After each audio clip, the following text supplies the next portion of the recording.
네, 좀 더 심층적으로 전망해 보겠습니다. 최진영 변호사, 소중섭 전 시사저널 편집국장 초대했습니다. 두 분 어서 오십시오. 네, 안녕하십니까. 자, 1, 2, 3심의 경과를 대략 들었는데요. 어떤 점이 쟁점이었고 어떤 점이 판단을 바뀌게 한 것인지 조금 더 자세히 좀 설명을 해주시죠. 쉽게 생각하면은 그 국정원장 같은 경우에는 공무원 아닙니까? 공무원이라고 한다고 하면은 이 정치의 개입 내지 선거에 개입을 해서는 안 된 의무가 있죠. 그런데 그럼에도 불구하고 이와 같은 정치 개입 내지 선거 개입을 했다는 취지로 해서 이 재판에 넘겨졌는데 이 법원 같은 경우에 1심 판결을 어떻게 했냐 하면은 이 공무원으로서 특히 이제 국정원법에 따를 때에 정치 개입 금지를 명시적으로 위반했다라고 해서 이 부분에 대해서는 1심이나 2심이나 유죄가 인정이 됐습니다. 네, 다만 네. 그 국정원 그 어떤 댓글 그 부대 이것을 동원을 해서 과연 선거에 개입했는지 이 부분과 관련해서는 1심에서는 무죄를 인정했습니다만 항소심에서는 유죄를 인정했고 그것이 대법원까지 갔었는데 유죄로 인정했는 증거를 인정하는 절차에서 문제가 있다라고 해서 유무죄에 대한 판단을 새로 해라. 증거에 대한 조사를 새로 해라라고 해서 그것을 다시 고등법원으로 옮겼는데요. 결국 그 말씀하신 대로 4년 8개월 거의 5년 가까이 시간이 지나서 네. 오늘 대법원 파기환송 이후에 유무죄에 대한 실체적 판단을 하게 됐었는데 네. 말씀하신 대로 그 사이에 정권도 교체되었고 이후에 관련되는 어떤 그 국정원 내부의 증거가 추가적으로 나왔기 때문에 네. 많은 부분 그 어떤 그 법조인들 같은 경우에는 유죄로 인정될 가능성이 예전보다는 조금 높아진 것이 아닌가 그렇게 좀 조심스럽게 예측하는 상황인 것 같습니다. 네, 2심 때 법정 구속됐었다가 그다음에 보석으로 풀려나서 지금은 그러니까 불구속 상태에서 불구속 지금 조사를 상태인 받고 거죠. 있는 상태입니다. 네, 저희가 쟁점 그 두 가지 판으로 정리해서 보여드렸는데 첫 번째 거 다시 한 번만 좀 보겠습니다. 그걸 보면서 설명을 좀 더 드리겠습니다. 자, 이 시큐리티 파일, 425 진원, 인정된 트위터 활동 범위 이걸 조금 더 설명을 좀 해주십시오. 이 4.25 진원이라는 것은 이제 심리전단에서 활동을 하면서 그런 내용이 있어야 되지 않습니까? 어떤 그 글을 작성해야 될 내용, 그 주제라든지 핵심적인 내용 이런 것들이 담겨져 있는 파일이 이제 4.25 진원 파일이거든요. 네네. 그리고 이제 시큐리티라는 것은 심리전단 직원들이 활동한 것으로 추정이 되는 한 269개 정도의 이 트위터 계정 등등이 들어가 있는 그런 파일입니다. 그러니까 지금 2심에서는 이런 부분에 대해서 이제 유죄로 인정을 했죠. 폭넓게. 근데 예, 이제 예. 대법원에서는 이 부분에서 예를 들면 4.25 진원 같은 경우에도 그게 증거 능력을 2심에서는 인정을 했는데 대법원이 보기에는 그러면 그 파일을 누가 작성을 한 거냐. 구체적으로 그 작성한 사람이 내가 작성한 게 맞다. 이렇게 이제 해야 증거 능력이 확실한 것 아니냐라고 얘기를 했는데 그 당시 조사에 따르면 이제 국정원 심리전단 소속의 김아무개 요원은 기억이 안 난다. 뭐 이런 식으로 이제 확실하게 그 부분에 대해서 누가 만들었는지 특정이 좀 불투명했던 겁니다. 그래 그런 부분들을 들어서 이제 대법원에서 일종의 파기환송을 시킨 것이고 네. 오늘 이제 이 선고는 그렇기 때문에 이 4.25 진원과 시큐리티 파일을 어떻게 볼 것인가 하는 문제 하나. 네, 그리고 네. 두 번째는 최근에 이제 검찰이 추가로 제출한 이 원세훈 전 원장의 녹취록 있지 않습니까? 네. 그 녹취록 내용 중에 보면은 이 선거를 앞두고 국정원 지부가 그 개입을 해서 그 좀 후보 검증도 하고 좀 조정도 해가지고 좀 이 여권 후보를 한 명으로 통합해서 내보내야 되는 거 아니냐 이제 이런 등등의 이제 굉장히 국정원이 구체적으로 정치에 좀 개입한 정황들을 보여주는 녹취록이 제출됐거든요. 네. 그러니까 이 두 가지 부분에서 이 파기환송심 선고를 하는 재판부가 어떻게 판단을 내리느냐 이거에 따라서 이제 운명이 갈릴 것으로 보이는데 조금 더 선거법 위반 쪽에 과거보다는 좀 아무래도 가까이 가지 않겠느냐라는 네. 것이 뭐 일반적인 전망 같습니다. 네. 자, 그러니까 최근에 국정원 적폐청산 TF가 공개한 그 녹취록 그리고 어제 민주당이 또 새로운 녹취록을 공개했단 말입니다. 그것도 변수가 될 수 있을 것인지 모르겠는데, 자 우선 그 내용을 좀 보도록 하겠습니다. 민주당이 어제 공개한 내용, 원세훈 전 국정원장의 녹취록의 내용 역시 선거 계획과 관련된 내용들입니다. 자. 보시죠. 2011년 서울시장 보궐선거 전에 북한이 범야권을 위한 선거운동을 하고 있다라는 발언. 그리고 2011년 서울시장 보궐선거 뒤에는 나라의 체제를 부정하는 세력들이 협심해서 덤벼들고 있다. 자, 그런 내용에 더해서 또 이제 뭐 언론이 잘못할 때마다 쥐어 패는 게 정보기관이 할 일이다. 또 비판적인 기사 같은 건 못 나가게 하든지 아예 매체를 없애버리든지 해야 되는 것 아니냐. 뭐 이런 내용들입니다. 또 4대강 반대가 많았는데 국정원 지부가 움직이면서 바뀌고 있다라는 말도 한 것으로 전해졌고요. 인터넷 자체를 청소한다는 자세로 종북 좌파 세력을 끌어내야 한다라는 내용도 있었다는 것이 어제 민주당의 발표입니다. 이런 그렇습니다. 내용들이 오늘 선거에도 상당한 영향을 미칠 것 같습니까? 결론적으로 얘기를 했을 때에 이미 그 재판은 증거 재판이기 때문에 재판을 종결, 이른바 변론 종결한 이후에 추가적으로 나오는 것은 그것을 가지고 유무죄의 증거로 쓸 수는 없습니다. 그렇기 때문에 오늘 어제 이제 그 민주당에서 했던 것은 오늘 선고하는 이 원세훈 재판에 대한 그 어떤 영향을 미칠 가능성은 사실상 없다라고 보이고, 추후에 지금 그 이번 정권 같은 경우에 말씀하신 대로 적폐청산 TF나 이런 것을 통해서 종전 선거 개입 등과 관련되는 전면적인 재수사를 한다라고 하는 그 재수사에는 상당 부분 힘이 붙게, 탄력이 붙게 하는 그런 플러스 알파가 될 가능성이 높은데요.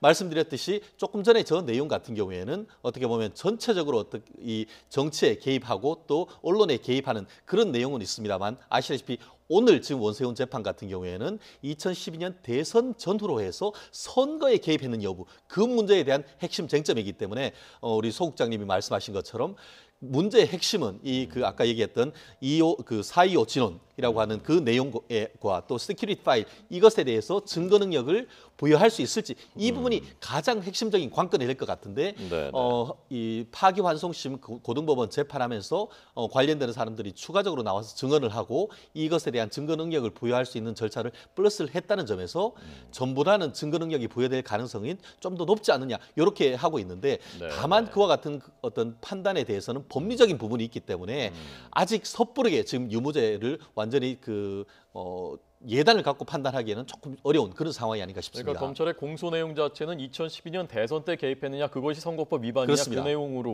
한정돼 그렇습니다. 있다는 말씀이죠. 그러다 보니까 오늘과 같은 어제와 같은 그 민주당의 발표 같은 경우에는 전체적인 이 사건을 보는 시각, 이런 부분에 있어서 과연 누구의 말이 맞느냐, 이런 측면에서는 상당 부분 영향이 있을 수도 있지만, 증거 재판이라고 할 수 있는 것에서 벌써 변론 종결이 된 이후에 나오는 것이라고 한다고 하면은 그것은 추후에 추가로 조사하는데 거기에서의 어떤 역할을 할 가능성은 있다, 이렇게 정리할 수 있을 것 같습니다. 네, 이 파기환송심이라는 것이 대법원에서 돌려보내고 파기 깨고 돌려보내서 거기서 다시 한번 좀 봐라라는 내용인데, 이렇게 파기환송했을 때 그 결과를 대법원에서 했었던 것과 다른 취지로 내놓는 경우는 어느 정도 되는지 하고요.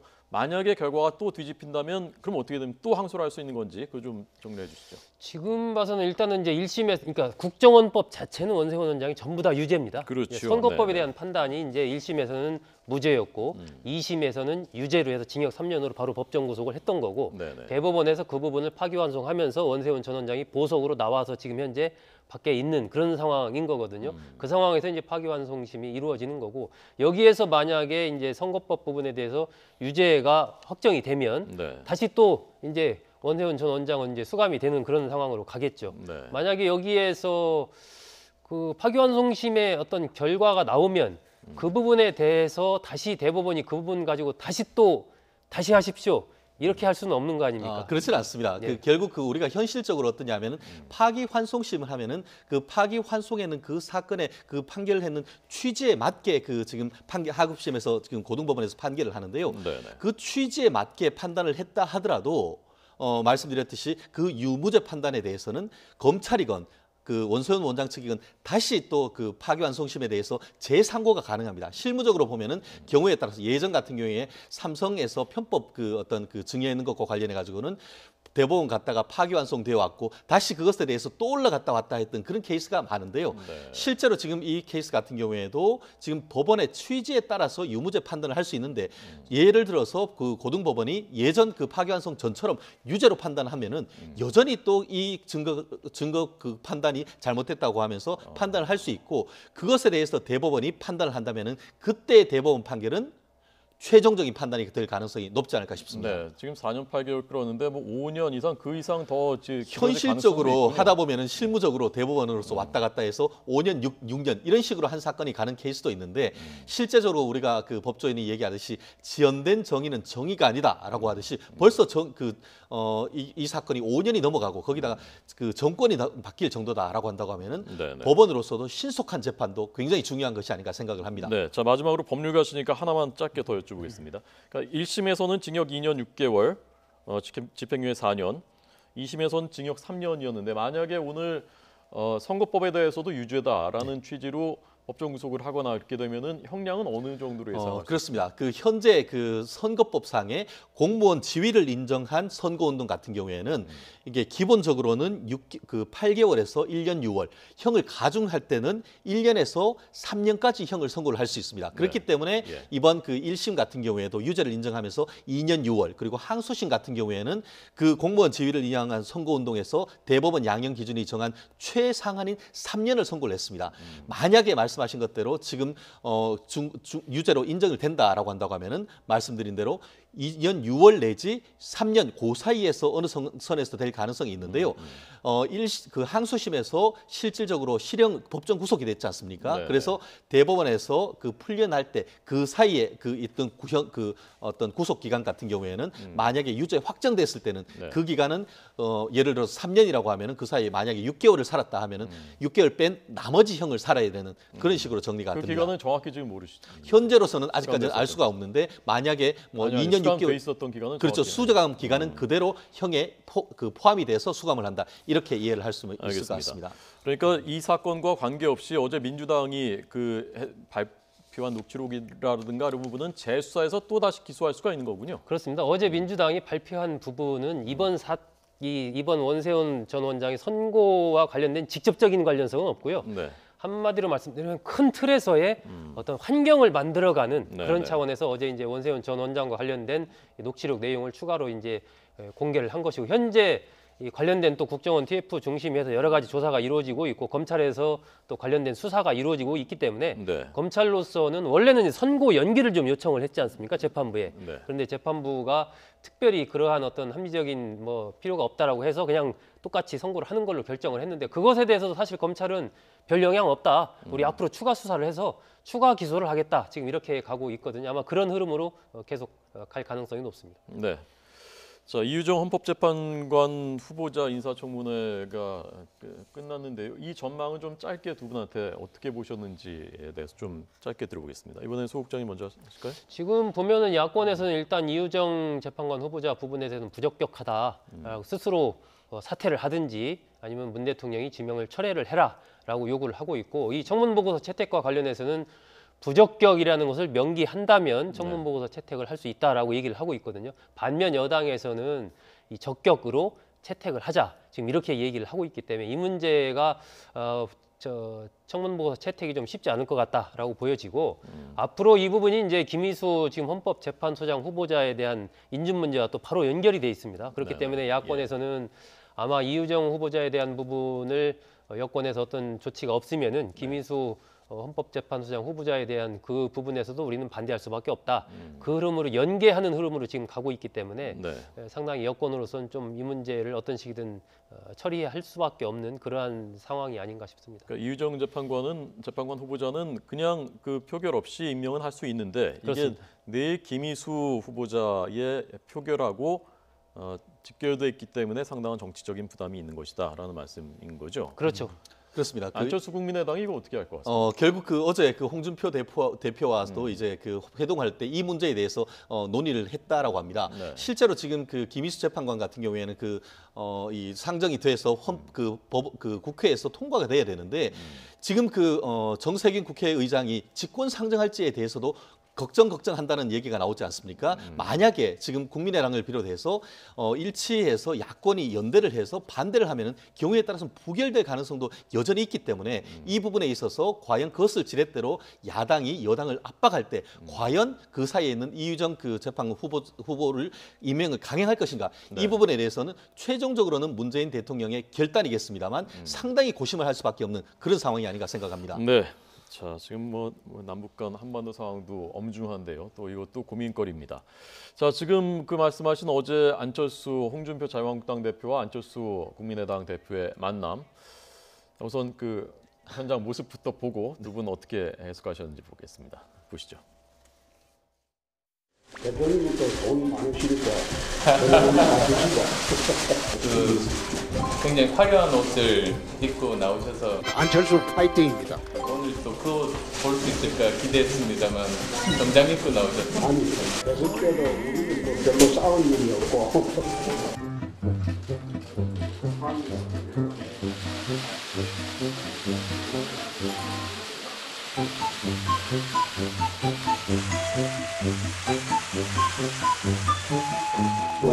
멀리 떨어져. 예, 가까이 앉으라고 그러시는. 우리 안 대표님이 이래 다시 국민의당 대표로 들어오시니까 이제 앞으로 정치가 좀 활발해지겠습니다. 잘 부탁드립니다. 저도 잘 부탁드립니다.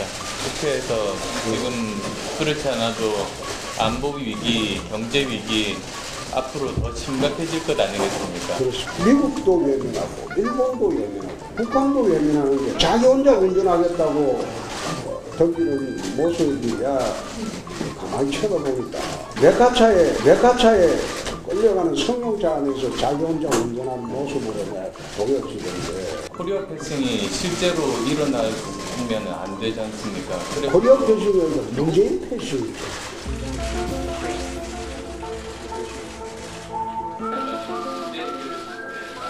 저는 얼굴 보지 않고 말씀드리겠습니다. 안 후보님 이리 보고 말씀하시죠. 국민들이 참 조잡스럽게 생각합니다. 대선 때도 우리는 뭐 별로 싸운 일이 없고 그래서 내 앞으로 자주 모시면서 우리 의견 조율해서 이 정부가 폭주 기관차 타고 운전하는 거 이거는 국민들의 모시로 막아야 됩니다.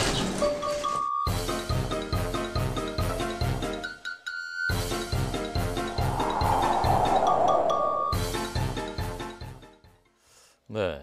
아, 이거 재밌는데요? SNL인 줄 알았습니다. 정말 친해질 것 같습니까? 그렇습니다. 시간의 정치학이라는 게 있죠. 누가 몇 시간을 만나느냐 이런 것들이 되게 중요하게 그 언론 보도를 내는데 어제 같은 경우에는 그 안철수 대표가 그 추미애 민주당 대표를 만났습니다.